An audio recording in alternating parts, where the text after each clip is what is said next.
a very interesting time for the Indian economy and how it's moving in its manufacturing sector. A lot of foreign investments are pouring into the country. Where do you see Italy and India working together now onwards? So we at the Indo-Italian Chamber of Commerce conduct a mapping of the presence of Italian companies in India. Beginning of January 2023, we had counted approximately 650 Italian companies. Around 400 of them manufactured in India. The last mapping dated April 2024 is 750 Italian companies in India with more than 500 manufacturing units.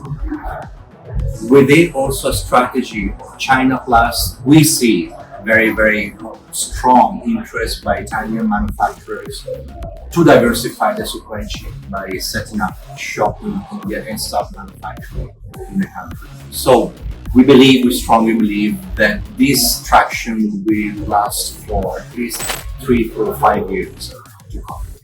So you think that the China Plus as one model which India aspires to become for South Asia is coming on fast, and what are the few things that you think will help accelerate India in going into that? It will be fast. It could be faster if the ease of doing business would actually increase. There are several red tapes still for foreign Italian companies that intend to cater to the huge domestic market, but only to use the local manufacturing talent to serve also neighboring countries. So a lot has been done in the past few years. A lot still needs to be done.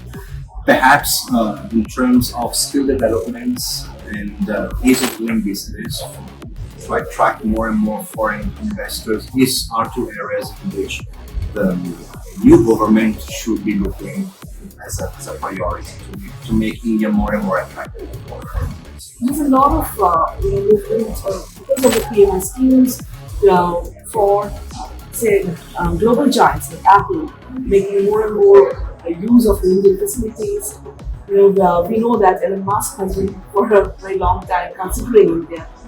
So, which segments do you think India now has opportunity? Well, there are some traditional segments and there are some new ones. The traditional ones in which also there is a good presence of Italian companies is automotive and auto components, which is growing very rapidly. The areas in which we would like to see more presence of Italian companies is machinery, advanced manufacturing machinery. There is a bunch of Italian companies, but in order to be more competitive in the market, they should grow than what they are right now. Food processing and the entire agro industry, so tractors, farm implements, food processing, food packaging, that is a huge area in which Italy has a lot of expertise, where the need of the Indian market and industry is very high for advanced technology and know-how, and that is something that we should be working on. We've been working on, but we should try and get some more Italian investments in those areas in the next few years. What do you have to say about this availability of skill in the country? Is it conducive for rapid expansion of manufacturing, or is there a gap? There is a gap.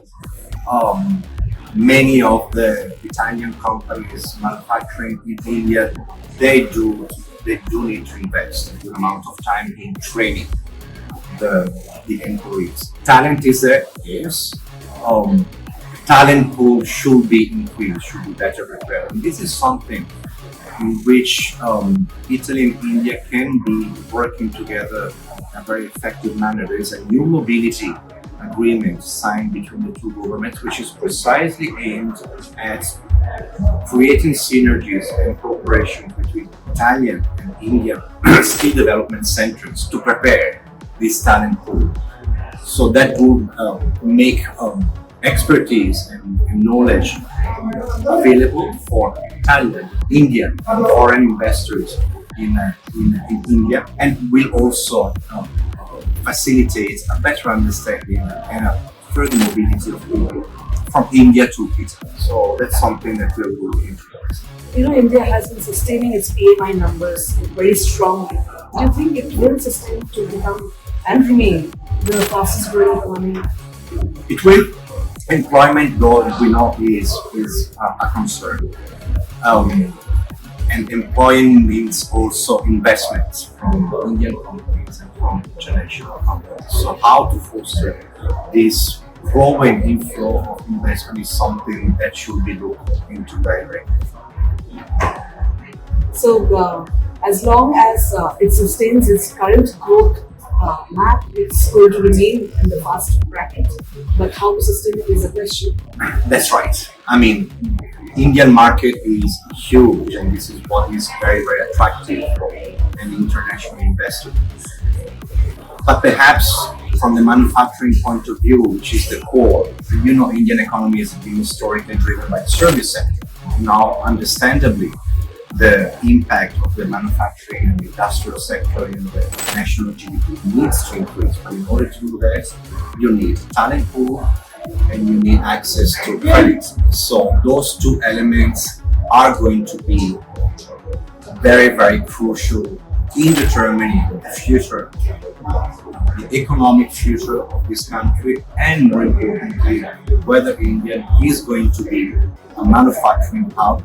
Strongly believe it will, or it will take too long for that to happen. Very often in my interactions with Indian associations and Indian academia, there is an understanding that artificial intelligence and